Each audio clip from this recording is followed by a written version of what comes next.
ಇವಾಗ ಏನಾಗಿದೆ 28/4/2025 ಬೆಳಗಾವಿಯಲ್ಲಿ ಈ ಕೇಂದ್ರದ ಬೆಲೆ ನೀತಿ ವಿರೋಧಿಸಿ ಕಾಂಗ್ರೆಸ್ಸು ಒಂದು ಸಮಾವೇಶ ಹಮ್ಮಿಕೊಂಡಿತ್ತು.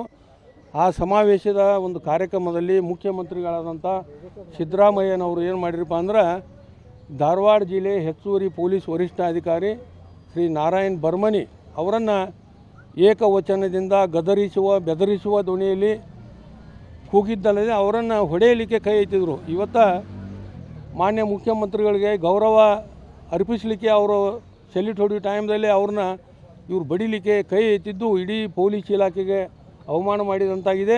ಅದಲ್ಲದೆ ಶಾಸಕ ಆಗದ ಮುಖ್ಯಸ್ಥರಾದ ಮುಖ್ಯಮಂತ್ರಿ ಸಿದ್ದರಾಮಯ್ಯನವರೇ ಕಾನೂನಿನ ಉಲ್ಲಂಘನೆ ಮಾಡಿದ್ದಾರೆ ಅಂತೇಳಿ ಸ್ಪಷ್ಟವಾಗಿ ನಮ್ಗೆ ಕಂಡು ಬರ್ತಾಯಿದೆ. ಆದ್ದರಿಂದ ಇವತ್ತಿನ ದಿವಸ ಮುಖ್ಯಮಂತ್ರಿ ಸಿದ್ದರಾಮಯ್ಯನವ್ರ ಮೇಲೆ ಕಾನೂನು ರೀತಿ ಕ್ರಮ ಕೈಗೊಳ್ಳಬೇಕಂತ ಹೇಳ್ತಾರೆ. ನಾನು ಬೆಳಗಾವಿಯ ಕ್ಯಾಂಪ್ ಪೊಲೀಸ್ ಠಾಣೆಯಲ್ಲಿ ಇವತ್ತು ನಾನು ಒಂದು ದೂರನ್ನು ಕೊಟ್ಟಿದ್ದೀನಿ. ದೂರನ್ನು ಹೆಂಗೆ ಕೊಟ್ಟಿದ್ದೀನಪ್ಪ ಅಂದ್ರೆ ದಾಖಲೆಗಳ ಸಮೇತ ಕೊಟ್ಟಿದ್ದೀನಿ. ಒಂದು ಪೊಲೀಸ್ ಕಾನೂನು ಏನು ಹೇಳ್ತದೆ ಅಂದರೆ ದೂರನ್ನು ದಾಖಲಿಸಿದ 48 ಗಂಟೆಯೊಳಗಾಗಿ ಆಪಾದಿತ ವ್ಯಕ್ತಿಯ ಮೇಲೆ FIR ದಾಖಲು ಮಾಡಿ ಆ ಸಂಬಂಧಪಟ್ಟ ಕೋರ್ಟಿಗೆ ಅದನ್ನು ನ್ಯಾಯಾಲಯಕ್ಕೆ ಕಳಿಸ್ಬೇಕಂತೇಳಿ ಹೇಳ್ತದೆ.